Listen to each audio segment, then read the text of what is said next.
Hello, everybody, and welcome to another edition of Doc Talk with Monument Health. My name is Mark Hooten, and joining me today for this will be Lung Cancer Awareness Month here in the month of November. So joining me is Dr. Rorak Hooten, who is a pulmonology and critical care physician at Monument Health. Doctor, thanks for joining me on this podcast. Thanks for having me. I'm so excited to talk about robots here in a second. All right. Now you're local, East River, but you're local, right? Correct. Born and raised here. What put you on this path, Doctor? When you were in grade school, high school, did you know this was where you were going to end up? Kind of. I initially started thinking I was an athlete in high school and college. I ran cross country and track, both in high school and college. And so I wanted to work with athletes, so I thought. And then so I was going to do, physical therapy and sports medicine type things. And the more I studied and the more I just wanted to go deeper. And so that's what ultimately led me into being a physician. How do I get to pulmonary and critical care? Yeah, that's a big jump from a physical therapist to, operating on people's lungs. Yeah, so the very short version is we sit in internal medicine and you have to know everything about everything in the body. Right. And the intensive care unit was kind of the place that really attracted me. It's kind of everything, and it's intense, and it's fast moving. And that was a lot of fun when I was training. It was the place where I got a lot of satisfaction. Pulmonary kind of goes hand in hand with it because a lot of patients that are sick in the intensive care unit are on a ventilator or need, we're breathing for them. Right. And so that easily kind of lends itself into the lungs. And so the two go hand in hand. As time has gone on with my career, I think the ICU is still fun and fast-paced, but it's fatiguing. Oh, do you so you still do some ICU work then? I still do ICU. In fact, I was in the ICU last week. Oh, boy. And so when I'm not in the ICU, it's kind of a nice break to be on pulmonary. And it's really a different challenge. Some of the pulmonary diseases present differently and have different challenges, and it's hard sometimes to figure out what's what. Right. Well, that will lead us into, I think, what we're talking about here, and a piece of equipment that just watching the videos of this today, growing up, I was a huge science fiction fan.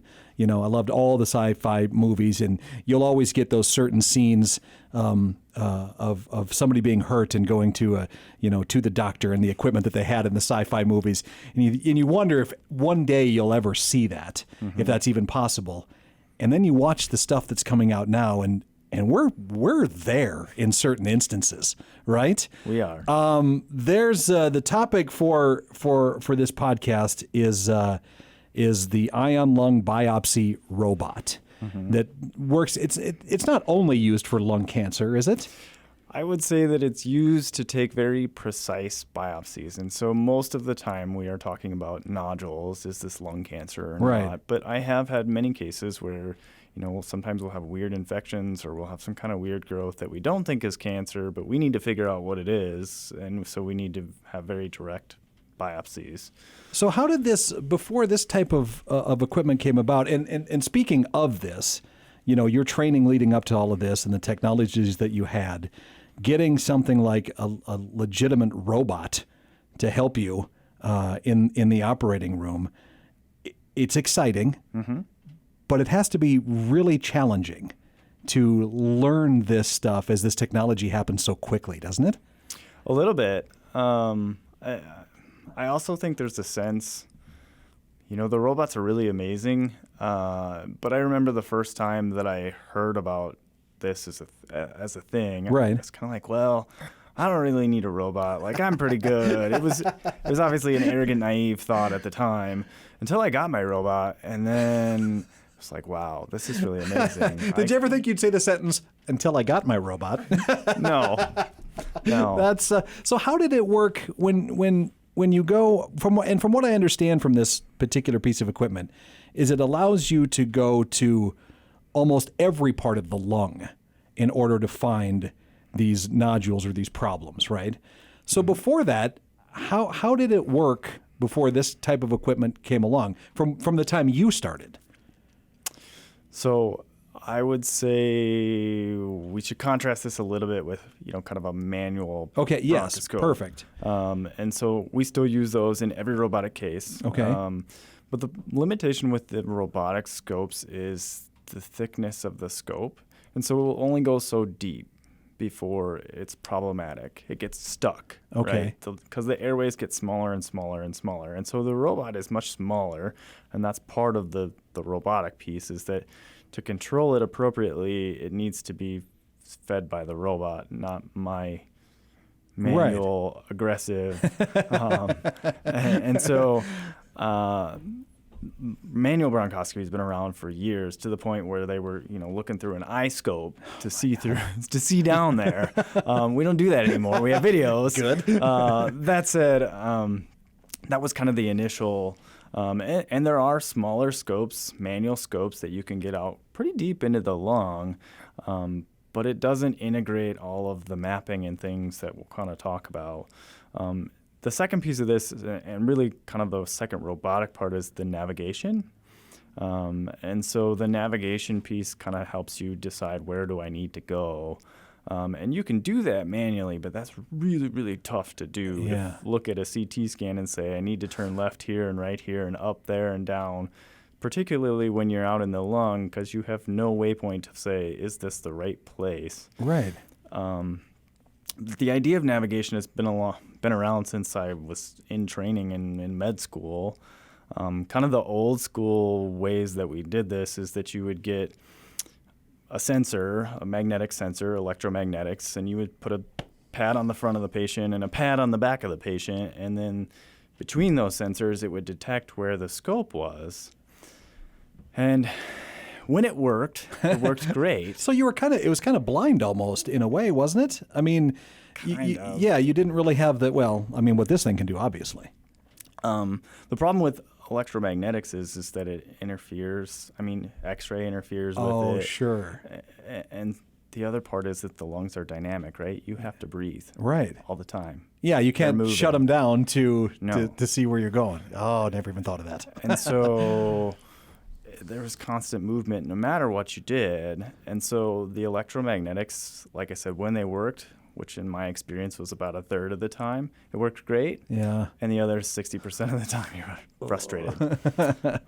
So looking at some from start to finish on this. So somebody comes in, I'm assuming it starts with maybe chest pain or trouble breathing or throwing up or things like that. Is that actually most patients are asymptomatic when they come to us. Really? Mm-hmm. Then how do they know, or why do they come in, or you find it looking for something else? Sometimes. Okay.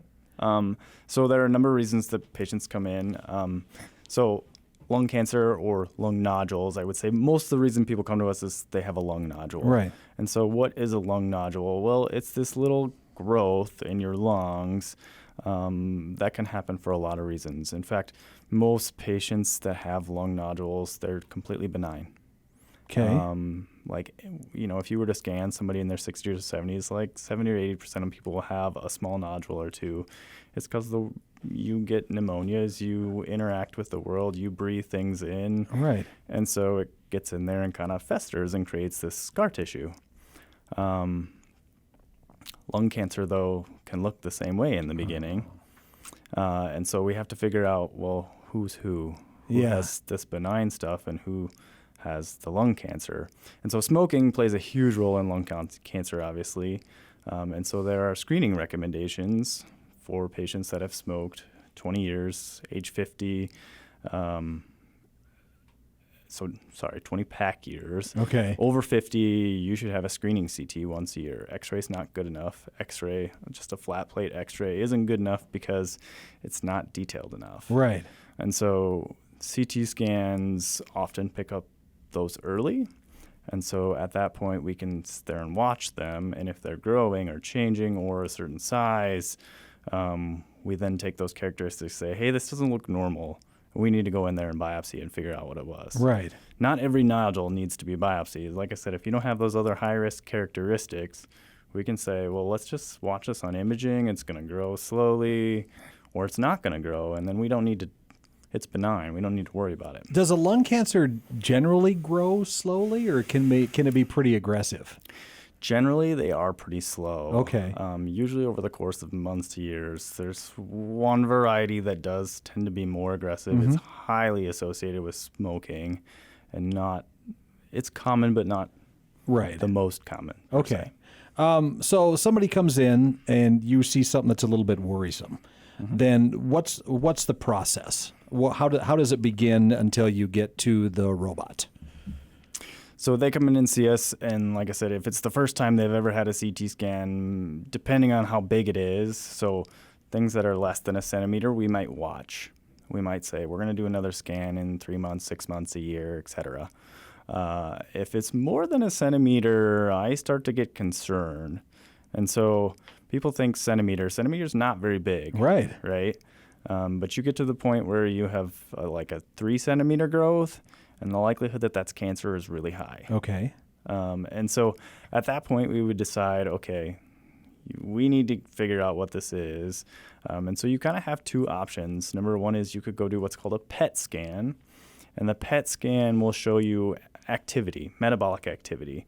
And so if it lights up on PET, it doesn't really help us. It says you have to biopsy this. Right. And so I don't often do PETs unless we have concerns about the biopsy or the location or something. The easiest way is just to go to biopsy. Okay. So once you notice that you have to do something like that, and you turn to the robot, right? Like we said earlier, what this robot allows you guys to do now is to get almost all the way into every part of the lung. Why is it so? Why has it been so hard to get out to? Is it kind of the outer part of the lungs that are hardest to get to? Generally. Why has that been so difficult? So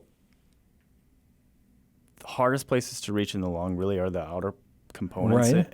And it's because to do it from the inside, you have to follow the body's network. Okay. Right? Yeah. The airways. Right. And the airways, particularly as they get further out, become more floppy and they collapse, and they're hard to see on CT scan. And like I said, they're really small. Yeah. Really, really small. And so the robot now allows us to do better mapping. And because it's smaller and can control more precisely, allows us to get much deeper than we could ever get before this. So I noticed something as I was watching the robot, something that spun around the body. Is that part of the mapping with that as well? No. So during the procedure, we actually use X-ray. Okay. Particularly when we're actually taking the biopsies. And so it helps us to decide how far we stuck out the needle and where exactly we are. Okay. So there's the tube that goes in. Does it always have the needle on the end of it? The flexible needle? No. Okay. No. Maybe we should back up a step. Sure. And so let's say you've decided that we need a biopsy and you want to do it via the robot. Okay. Okay, because there is another way you could do this. The way we've been doing this up until then was that you would lay on in a CT scanner, and they would take a needle and come from the outside in. Okay. Okay. And we still do that. There are cases where we have to do that. Right. The robot just it's not the best biopsy. Yeah. Okay. And we have interventional radiologists that are really great and exceptional here. They do a lot of them. But the problem is that the lung is essentially a big balloon. Yeah. And so if you stick the balloon, what happens? What will go wrong, right? It pops. And so about 10 to 20% of the time, depending on who you're reading and what needle and all of that stuff, the lung will pop and leak out, and then they have to stick in a chest tube and suck all the air out so the lung can heal and re-expand. That can still happen with the robot. But the robot goes down your throat. Right. Oh, so the robot okay. comes from the inside and going towards the outside. And so for biopsying on the outside, it's still possible, or towards the outside, it's still possible that happens. Right. But the risk is only about 1 to 2% versus 10 to 20. Boy, that takes it way down, though. Yes. So, okay, and maybe this will be a silly question. Maybe you've kind of answered it, but why not use it for every single biopsy that needs to be done, since you're not directly poking the lung from the outside? So we're using it a lot more. Okay. The robot's not perfect. Okay. And so sometimes the turns are really tight, too tight for the robot. Oftentimes that's not something we can predict ahead of time. The other thing is that people that have smoked a lot and have a lot of emphysema, so emphysema is essentially damage to the lung, right? And so sometimes the airways to get out to that area are so damaged we can't get there. Okay. So do you see down the road for this, do you see other ways this can be used outside of just the lungs or for just respiratory issues in general? Are there new ways or ways that you think, you know what if we tried this with that thing? Is that do you guys have discussions like that? Some. Okay. I think what we're doing with it right now is really for diagnostics. Okay. It's about figuring out what's what.